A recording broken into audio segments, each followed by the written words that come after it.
च विद्महे विष्णुपत्न्यै च धीमहि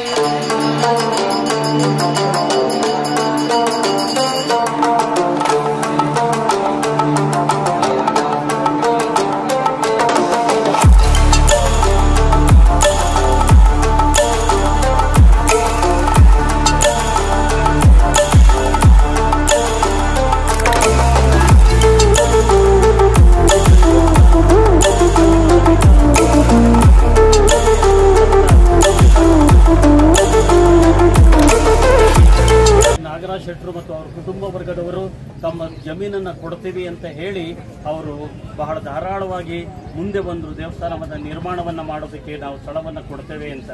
ಆದ್ದರಿಂದ ಈ ಸ್ಥಳದಲ್ಲಿಯೇ ನಿರ್ಮಾಣ ಮಾಡಬೇಕು ಅಂತ ತೀರ್ಮಾನವನ್ನು ಮಾಡಿ ಆಮೇಲೆ ದೇವಸ್ಥಾನವನ್ನು ಹೇಗೆಲ್ಲ ಕಟ್ಟಡ ನಿರ್ಮಾಣ ಮಾಡಬೇಕು ಅಂತ ಕುಳಿತು ವ್ಯವಸ್ಥಿತವಾಗಿ ಮಾಡುವಾಗ ಸರಿಯಾದಂತಹ ರಸ್ತೆಯ ಸಂಪರ್ಕ ಇರಲಿಲ್ಲ.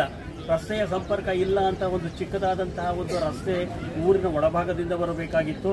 ಮೇನ್ ರೋಡ್ ಏನು ಹೇಮಗಿರಿ ರಸ್ತೆ ಅಲ್ಲಿಂದ ಇಲ್ಲಿಗೆ ಬರುವುದಕ್ಕೂ ಸಹ ಸರಿಯಾದಂತಹ ಸ್ಥಳಾವಕಾಶ ಇರಲಿಲ್ಲ.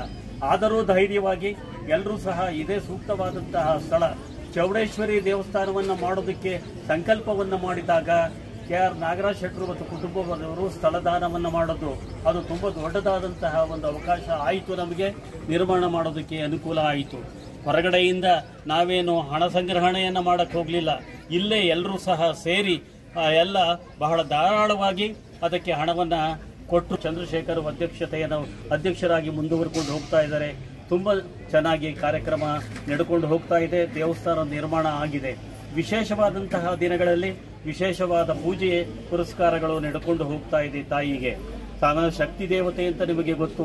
ಚಾಮುಂಡೇಶ್ವರಿ ಆಗಲಿ ಚೌಡೇಶ್ವರಿ ಆಗಲಿ ಸಕಲ ಎಲ್ಲ ಏನು ನಾವು ಮನಸ್ಸಿನಿಂದ ನಾವು ಪ್ರಾರ್ಥನೆಯನ್ನು ಮಾಡ್ತೀವೋ ನಮ್ಮ ಅಭಿಲಾಷೆಗಳೆಲ್ಲವೂ ಸಹ ಪೂರ್ಣ ಆಗೋದಕ್ಕೆ ಚೌಡೇಶ್ವರಿಯ ದೇವಿಯ ಏನು ಆಶೀರ್ವಾದ ಖಂಡಿತ ಇರುತ್ತದೆ.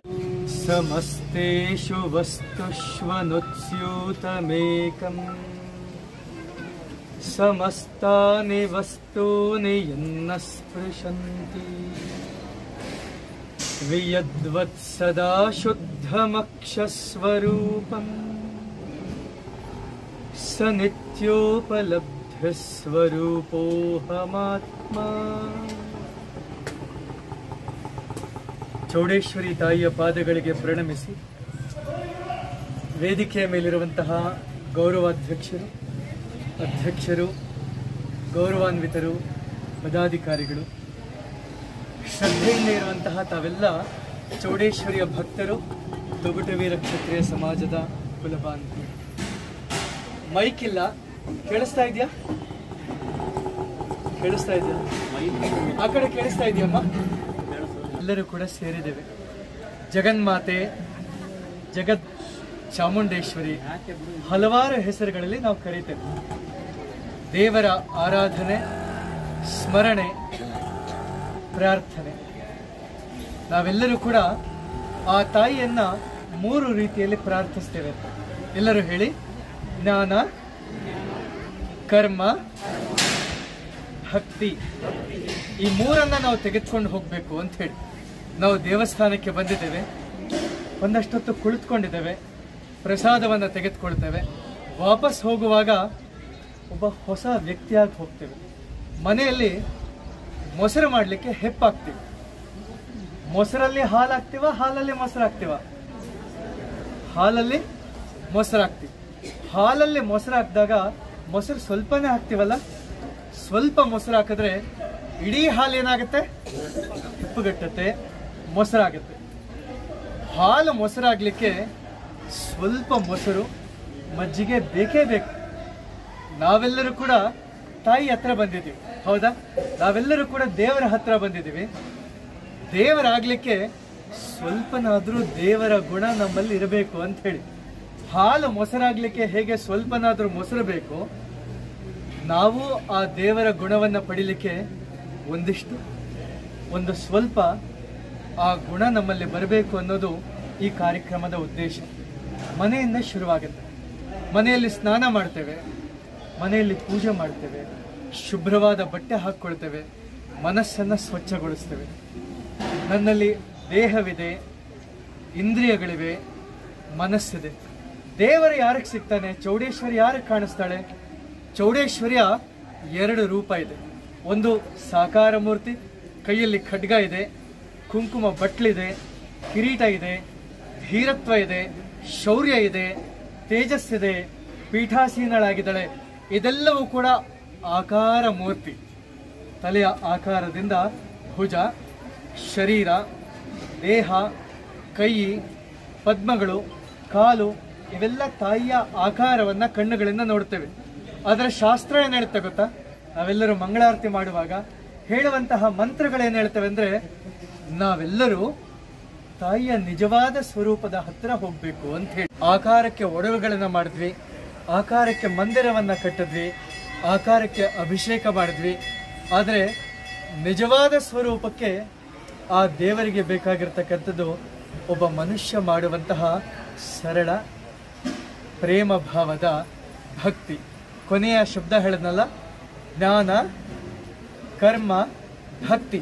ಮೊದಲನೇದು ಜ್ಞಾನವನ್ನ ಬೆಳೆಸ್ಕೊಳ್ಬೇಕು. ಬಹಳಷ್ಟು ಮಕ್ಕಳೆಲ್ಲ ಕೂತಿದ್ದೀರಿ, ಯುವಕರಿದ್ದೀರಿ. ನಮ್ಮ ಜೀವನದ ಉದ್ದೇಶ ನಿನ್ನೆಗಿಂತ ಇವತ್ತು, ಇವತ್ತಿಗಿಂತ ನಾಳೆ, ನಾಳೆಗಿಂತ ಬರುವ ವಾರ ಅದೇ ಮನುಷ್ಯ ಆಗಿರಬಾರ್ದು. ಹಾಗೆ ಇರಬೇಕಾ? ಬದಲಾವಣೆ ಆಗಬೇಕು, ಸ್ವಚ್ಛಗೊಳ್ಳಬೇಕು, ಶುದ್ಧಗೊಳ್ಳಬೇಕು, ಸರಳವಾಗಬೇಕು, ಚಂದವಾಗಬೇಕು, ಸಮೃದ್ಧರಾಗಬೇಕು, ಗುಣವಂತರಾಗಬೇಕು. ಇದನ್ನ ಬದಲಾವಣೆ ಅಂತ ಹೇಳ್ತೀವಿ. ಈ ಬದಲಾವಣೆಯ ಹಾದಿಯಲ್ಲಿ ನಾವು ಆ ತಾಯಿಯ ಜ್ಞಾನವನ್ನ ಪಡ್ಕೊಂಡು ಹೋಗೋದನ್ನ ಮೊದಲ ಶಬ್ದ ಜ್ಞಾನ ಅಂತ ಹೇಳ್ತೇವೆ.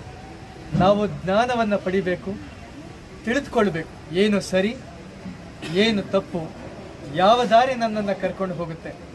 ಎರಡನೇದು, ನಾವು ಮನೆಯನ್ನ ಹೇಗೆ ಕಟ್ಟಬೇಕು ತಿಳ್ಕೊಂಡ್ವಿ. ಮನೆಗೆ ಇಟ್ಟಿಗೆ ಬೇಕು, ಮನೆಗೆ ಸಿಮೆಂಟ್ ಬೇಕು, ಮನೆಗೆ ಕಬ್ಬಿಣ ಬೇಕು, ನೀರು ಬೇಕು, ಮೇಸ್ತ್ರಿ ಬೇಕು, ಕೆಲಸ ಬೇಕು, ಎಲೆಕ್ಟ್ರಿಸಿಟಿ ಬೇಕು. ಇವೆಲ್ಲ ಬೇಕು ಅಂತ ತಿಳ್ಕೊಂಡ್ವಿ. ಆದರೆ ಮಾಡಲೂ ಬೇಕಲ್ಲ, ಇಟ್ಟಿಗೆ ಇಡಬೇಕು, ಸಿಮೆಂಟ್ ಕಲಿಸ್ಬೇಕು.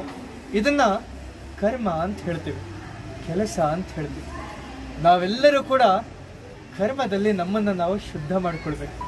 8ನೆಯ ವಾರ್ಷಿಕೋತ್ಸವ ನೇಕಾರ ತೊಗಟವೀರ ಕ್ಷೇಮಾಭಿವೃದ್ಧಿ ಸಂಘ ನಮ್ಮೆಲ್ಲರಿಗೂ ನಾವು ಪ್ರಾರ್ಥಿಸೋದೇನಂತ ಹೇಳಿದ್ರೆ, ನಮ್ಮ ಕರ್ಮಗಳು ಶುದ್ಧವಾಗ್ತಾ ಹೋಗಬೇಕು ಅಂತ ಹೇಳಿ. ಚಿಕ್ಕ ಚಿಕ್ಕದಾಗಿ ಮಾತಿನಲ್ಲಿ ಸ್ವಲ್ಪ ಬದಲಾವಣೆ ಆಗಬೇಕು, ಆಲೋಚನೆಯಲ್ಲಿ ಸ್ವಲ್ಪ ಬದಲಾವಣೆ. ನಾನು ಮಲ್ಲಿಗೆಯ ಹಾರ ತಂದೆ, ನಾನು ಬೆಳ್ಳಿಯ ಕವಚಕ್ಕೆ 1,00,000 ಕೊಟ್ಟೆ, ನಾನು ಪೂಜೆ ಅಭಿಷೇಕಕ್ಕೆ 1,000ಗಳು ಕೊಟ್ಟೆ, ಆದರೆ ನನ್ನ ಮಾತಿನಲ್ಲಿ ಬದಲಾವಣೆನೇ ಆಗಲಿಲ್ಲ. ಏನು ಪ್ರಯೋಜನ? ನನ್ನ ಆಲೋಚನೆಯಲ್ಲಿ ಬದಲಾವಣೆ ಆಗಲಿಲ್ಲ, ನನ್ನ ಭಕ್ತಿಯಲ್ಲಿ ನಾನು ಬಗ್ಗಲಿಲ್ಲ. ಈಗ ನಾನು ನಿಂತ್ಕೊಂಡಾಗ ಆ ದೂರದವರೆಗೂ ಭೂಮಿ ಕಾಣ್ತಾ ಇದೆ.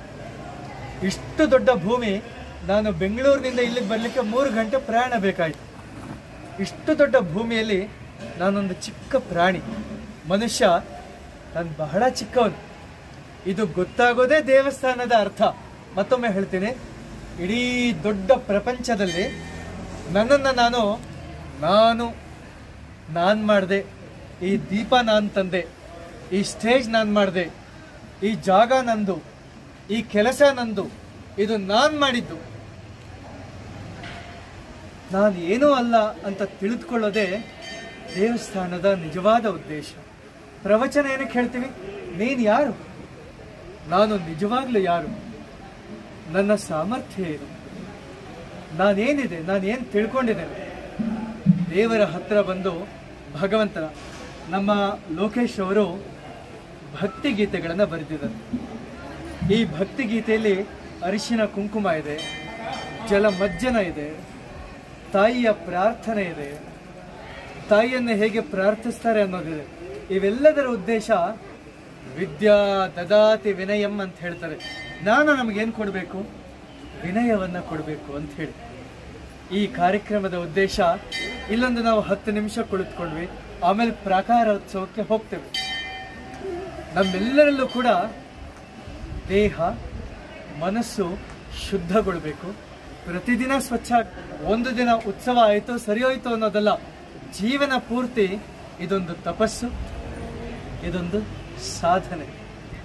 ಕೇಳಿಸ್ಕೊಳ್ಬೇಕು, ಬಹಳ ಮಾತನಾಡೋದಲ್ಲ, ಮಾತು ಕಡಿಮೆ ಆಗಬೇಕು, ಕೇಳಿಸ್ಕೊಳ್ಳೋದು ಹೆಚ್ಚಾಗಬೇಕು. ಇದು ದೇವಾಲಯದ ಅರ್ಥ.